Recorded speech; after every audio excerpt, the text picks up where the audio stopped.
Olá a todos e todas, sejam muito bem-vindos a mais uma aula de Direito Civil 3, de contratos, do direito contratual. E aí, dando seguimento ao nosso curso e dentro ainda da chamada Teoria Geral do Contrato, nós vamos hoje dar início a tratamento, da chamada formação dos contratos.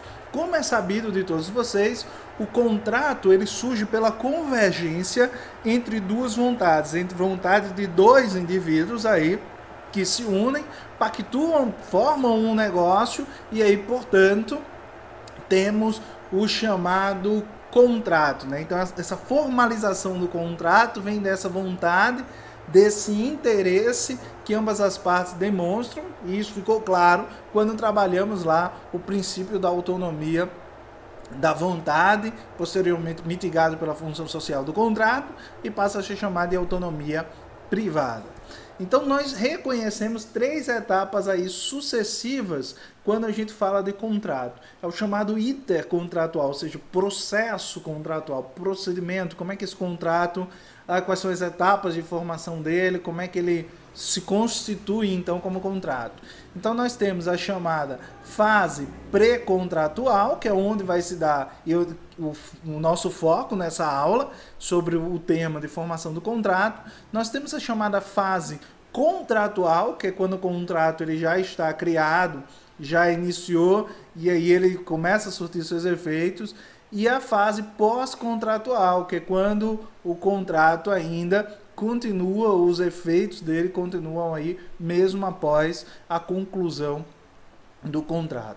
Segundo Paulo Lobo, o contrato se forma quando uma parte, que a gente chama de ofertante, faz uma oferta de prestação, de uma prestação a outra parte, que é a aceitante, e esta a aceita, fundindo-se duas manifestações de vontade de acordo com o que obriga ambas as partes. Ou seja, ele está falando bonito aí aquilo que eu acabei de explicar para vocês de maneira feia na abertura dessa aula, que o contrato ele vai ter, por formação, ele vai se constituir a partir dessa confluência, dessa convergência entre duas vontades para a realização de um determinado negócio. Claro. Por quê? Porque a natureza do contrato é a natureza de um negócio jurídico.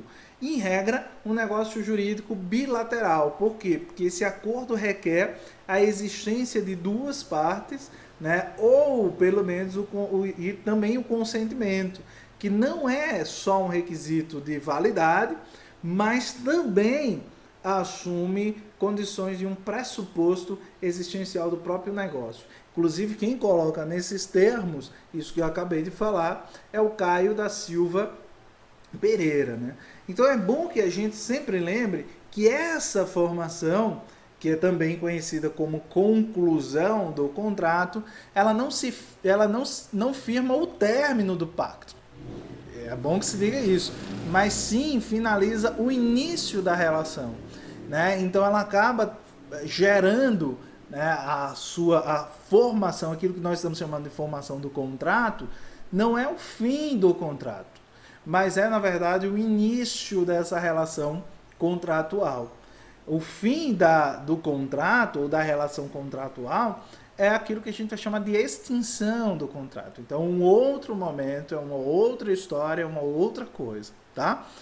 Então, naturalmente, a gente divide isso aí de forma clássica em três etapas da formação do contrato. A primeira etapa, que é chamada de tratativas, ou chamada também de fase de pontuação, é onde acontece aquilo que a gente chama de negociações preliminares. A gente já mencionou essas negociações preliminares quando a gente falou um pouco lá sobre contrato preliminar. Então a gente, en passant, citou aí essa fase de pontuação e também uma segunda fase na formação, que é a proposta, que é a fase de policitação. Nós aí, quando tratamos de contratos preliminares unilaterais, mencionamos que ele não se confunde com essa fase, com essa etapa da formação do contrato, que é a fase de policitação, que a gente também chama de fase de proposta. E aí nós teremos uma terceira etapa, que é a aceitação ou oblação, daí ser chamada de fase de oblação. Mas o Flávio Tartucci, ele vai tratar isso de forma diferente. Então, lá na definição clássica, voltando aqui para ela, são 3 etapas: fase pontuação, policitação e oblação, ou seja, negociações ou tratativas, proposta e aceitação. Mas para o Tartucci teríamos 4. Nós teríamos a fase de tratativas ou de negociações, que é a fase pontuação. Teríamos a fase de policitação, que é a fase da proposta, ou oblação. Por que o Tartucci vai colocar a fase de oblação e de aceitação aí dentro? Porque em alguns negócios jurídicos fica difícil de você definir qual é o momento de proposta e qual é o momento de aceitação. Então, às vezes, é difícil de você separar a policitação da oblação. Daí o Tartucci, ele defender esses dois momentos, que é o momento de proposta e o momento de aceitação, como pertencentes a uma mesma fase aí, que seria essa fase de proposta, policitação ou oblação. A terceira fase para o Tartucci, olha como é interessante, seria a fase do contrato preliminar. Então, para ele, o contrato preliminar faz parte da formação do contrato, uma vez que você ainda não tem claramente um contrato definido, estabelecido. Então, para ele, a formação do contrato, ela se inicia com as negociações, mas ela só se conclui quando você tem um contrato definitivo. E aí se inicia, de fato, uma relação contratual propriamente dita. Isso posto, nós vamos começar agora a chamada fase de pontuação, que seria essa fase de negociações, essa fase inicial, onde nós vamos ter as tratativas relacionadas ao início da formação do contrato. A fase que a gente chama de pontuação ou fase de tratativas ou negociações é essa fase que abre a formação, o processo de formação do contrato. Elas, primeiro ponto a ser ressaltado, elas não têm nenhum tratamento no Código Civil. O Código Civil só vai, de fato, tratar da formação do contrato a partir da proposta. Então, antes da proposta, que é essa fase de negociações preliminares, de tratativas, a gente não encontra disciplinada dentro do Código Civil.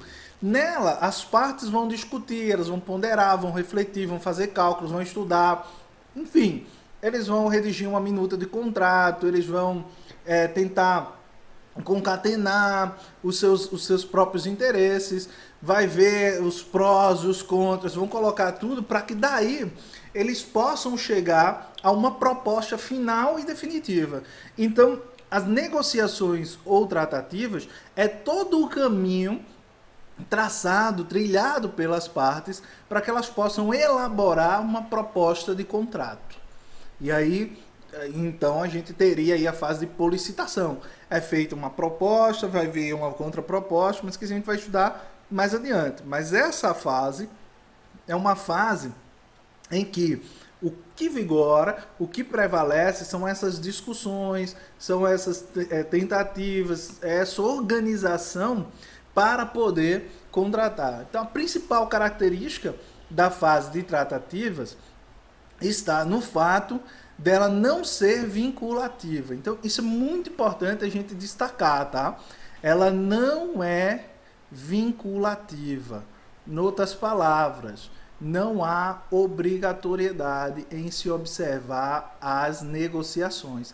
Elas são meras conversações preliminares, sem obrigatoriedade, porque não há uma proposta formalizada, não há nenhum tipo de documento, não há nenhum tipo de nada que tenha sido pactuado, mas tão somente as conversas, tão somente a intenção ou as intenções de que possa vir, olha só, escuta bem o que eu estou falando, de que possa vir a ser elaborada uma proposta e essa proposta, por sua vez, acabar repercutindo em um contrato preliminar, se for o caso, ou mesmo no próprio contrato definitivo, nas hipóteses em que esses contratos definitivos eles podem acontecer sem nenhum problema, certo?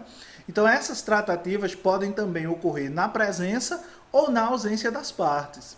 Então pode ser feito também essas negociações por meio de representantes, por meio de núncios, né, que vão estar falando por meio dos seus respectivos mandatos em favor desse ausente, desse sujeito que não está presente. O Felipe Braga Neto e o Nelson Rosenwald, eles destacam aí que as negociações preliminares não são procedimentos complementares discricionários.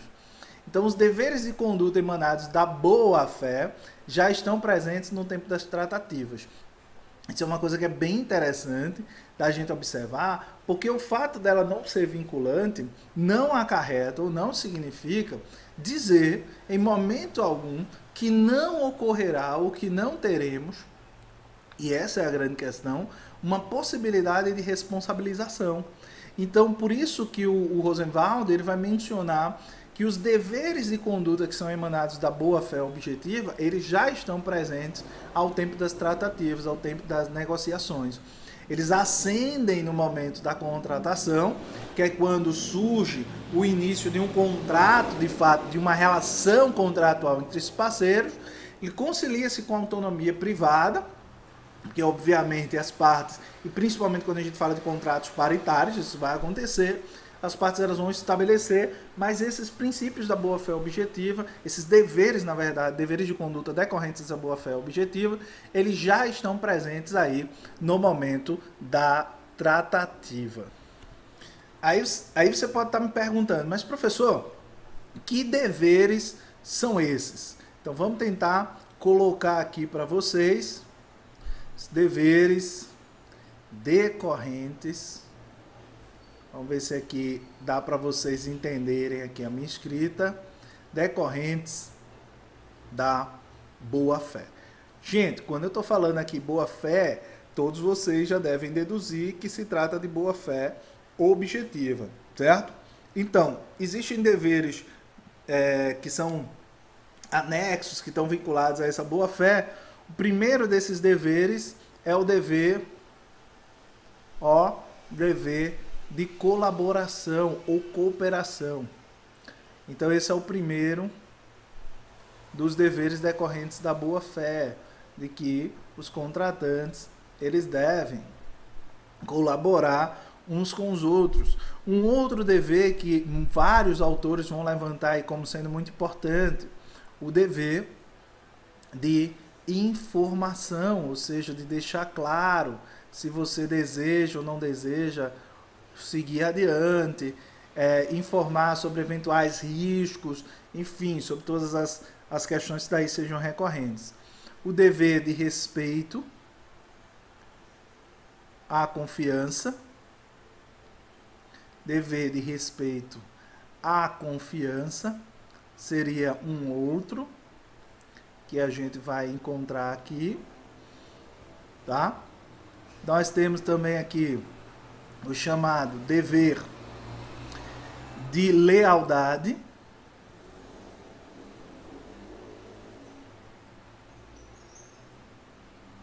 De você ser leal àquele que deseja contratar. O dever de agir. Dever de agir com razoabilidade.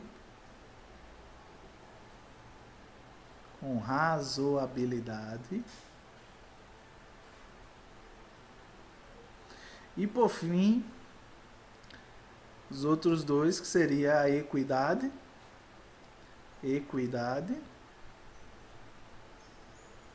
e boa razão. Então esses são aí os direitos que a gente teria previstos ou como decorrentes da boa fé. Então a gente precisa observar que dentro aí da boa fé nós teríamos esses direitos aí pertinentes, relacionados ao princípio da boa-fé objetiva. Essa lista, inclusive, que eu coloquei aí para vocês, é uma lista que também é trazida pelo próprio Flávio Tartucci, né? Então é bem interessante que ele vai fazer essa listinha aí de deveres anexos ou deveres decorrentes do princípio da boa-fé objetiva. E aí, dentro disso, é interessante a gente observar o artigo 422. No artigo 422, ele vai mencionar que os contratantes são obrigados a guardar, assim na conclusão do contrato como em sua execução, os princípios de probidade e boa-fé. Então a boa-fé ela vai ser central dentro disso e ela já vai estar presente aí mesmo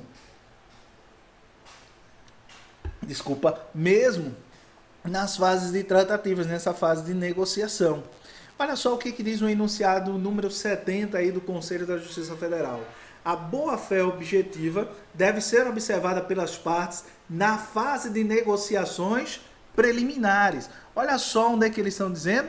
Na fase de negociações preliminares. Então ela precisa já ser observada e tanto nesse primeiro momento até após a execução do contrato, quando tal exigência decorrer da natureza do contrato.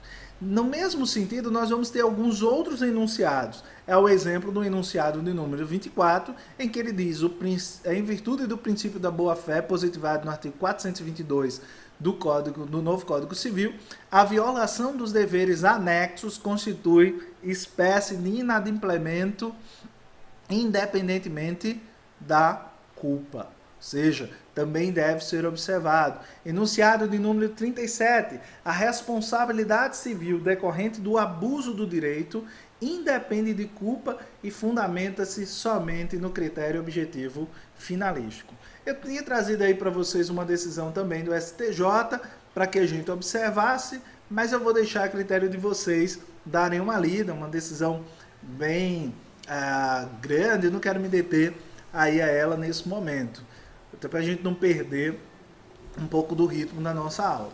Agora, essa responsabilidade civil pré-contratual, que é decorrente da legítima expectativa de contratar, porque é isso que vai ser gerado, ela é uma de natureza contratual ou de natureza extracontratual? É importante a gente salientar aqui que há aqueles que defendem que seja de natureza contratual, assim como há aqueles que defendem que seja de natureza extracontratual, a chamada aí responsabilidade aquiliana, certo?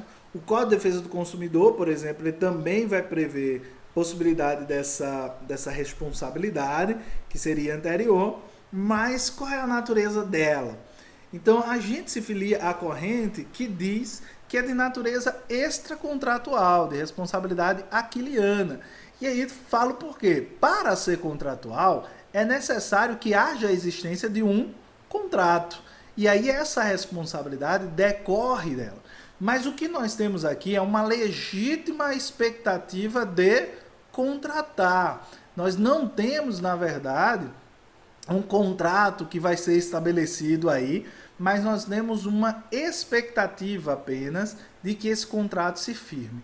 A responsabilidade aquiliana, segundo Caio Mário da Silva Pereira, ela se dá da seguinte forma, e aí eu queria ler aqui o trecho do renomado civilista brasileiro. Não obstante faltar-lhe obrigatoriedade, pode surgir responsabilidade civil para os que participam das negociações preliminares, não no campo da culpa contratual. Ah, professor, mas aí está falando de culpa contratual? Como assim falar de culpa contratual? Onde é que a gente já leu isso? Olha aqui, não no campo da culpa contratual. Vamos lá ver os enunciados da Justiça Federal, eu queria voltar aqui rapidinho. Olha só, o enunciado de número 24, o que ele diz aqui no final dele?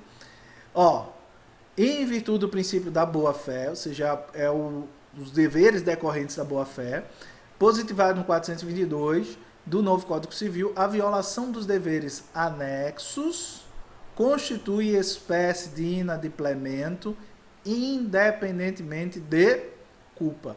Então, a própria jurisprudência segue também esse entendimento doutrinário, percebendo que a responsabilidade ali não é uma responsabilidade contratual, ela não decorre de culpa contratual, mas ela decorre, na verdade, de uma responsabilidade aquiliana, né? Que somente no caso de um deles induzir o outro à crença de que o contrato será celebrado, é que vai poder ensejar aí a responsabilidade.